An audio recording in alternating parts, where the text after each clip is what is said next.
Welcome to Objective 2 in Unit 5 of Accounting 3310. In this objective, we're going to take a look at the systems that companies use for their inventory. Supply chain management is the business specialty that manages the logistics of purchasing inventory through to delivery to the customer. Accounting records have to process the inventory flows as well, but surprisingly, the accounting system need not match the physical flows. How do perpetual and periodic inventory systems for accounting purposes work? Our objective here is that students will understand the operational and reporting differences between periodic and perpetual inventory systems. Perpetual inventory systems record increases and decreases to inventory at the time the transactions affect inventory. A periodic system records the same increase and decreases to inventory, but as an adjusting entry at the end of the period. Inventory transactions are recorded in temporary accounts that are closed to cost of goods sold and then to ending inventory through the adjusting journal entry.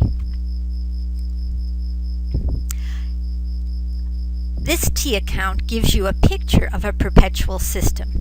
The kinds of things that increase inventory is certainly the amount paid to a supplier for merchandise, but it also includes the amount paid to a freight carrier for incoming transportation, and it's going to include the cost of goods returned by a customer that are coming back into inventory. On the decrease side will be any purchase return back to the supplier, a purchase allowance that decreases the price paid for inventory, a purchase discount because of early payment, and, at the time of sale, cost of goods sold. A perpetual inventory system uses the account inventory to hold all changes in inventory. Let's assume that beginning inventory is 4,000 and ending inventory is 4,600.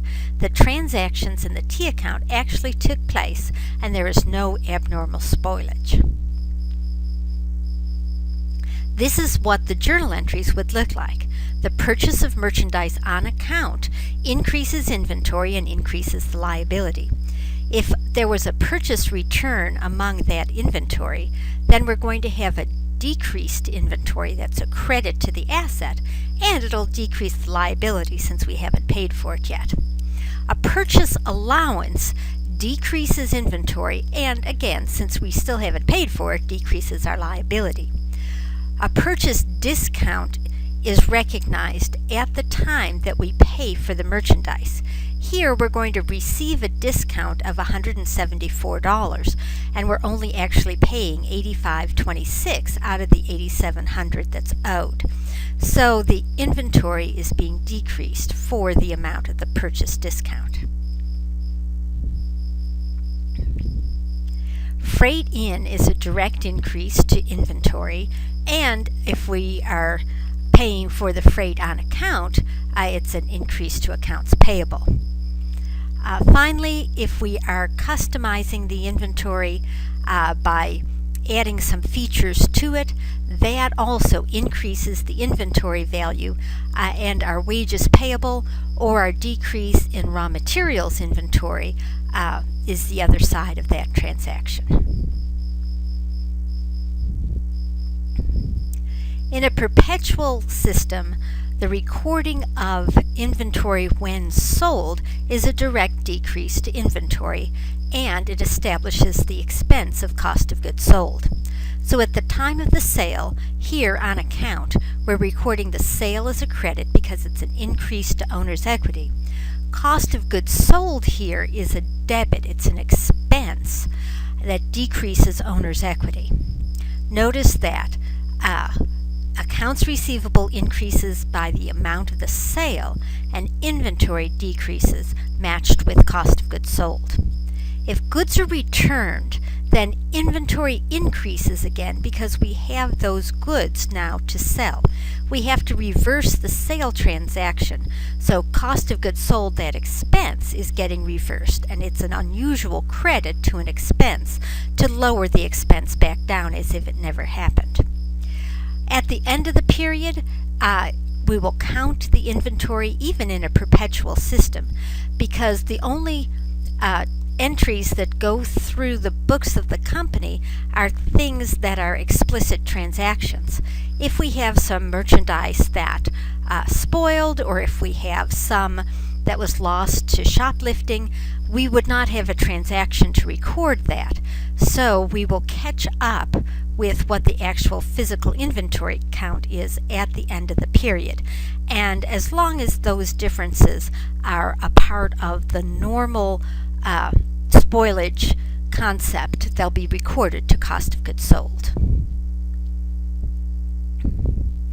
The advantages of a perpetual system is that the accounting records provide a valuation as well as an underlying physical count of inventory.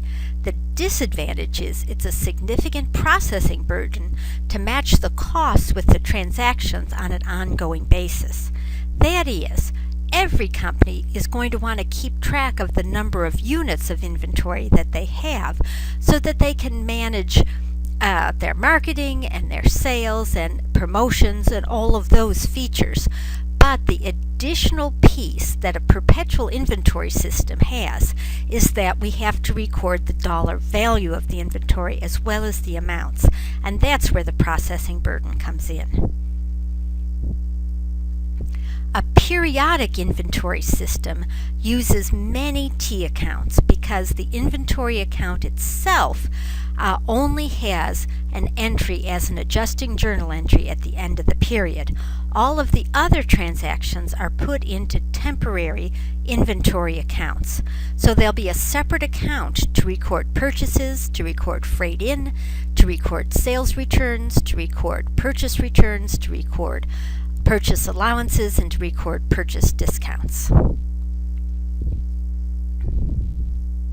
When these transactions take place, then, the individual temporary account will be used. So we'll accumulate purchases in the purchase account.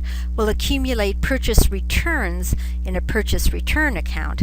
We'll accumulate purchase allowances in a purchase allowance account. And we'll accumulate purchase discounts in a purchase discount account.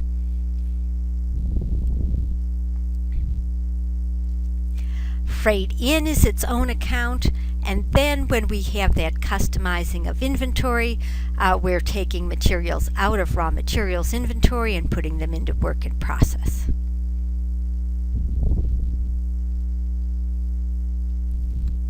The periodic system for sales records just the sale itself and not cost of goods sold at the time of the sale. Likewise, when goods are returned, we have the sales return recorded, but not the increase in inventory. Then at the end of the period, we have our adjustment to the physical count that we take, so that we count inventory and we know how much we have, and we close all of the temporary accounts so that we can use them over again in the next period. And we make sure that the debits are equal to the credits, and that indicates to us how much must be cost of goods sold. Cost of goods sold then is in effect a plug. It's the piece of information that makes the adjusting journal entry to inventory balance.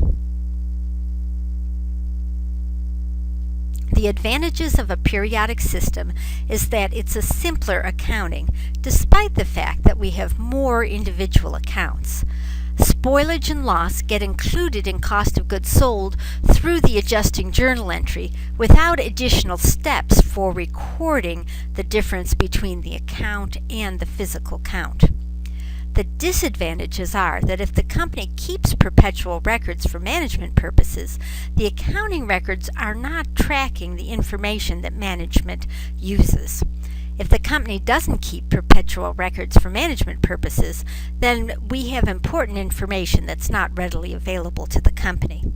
And finally, a physical count of inventory is necessary for valuation of cost of goods sold and ending inventory. Here's a summary that compares the periodic and the perpetual systems. We have the difference in the way transactions are recorded, the difference in recording cost of goods sold either at the time of the sale or as an adjusting journal entry.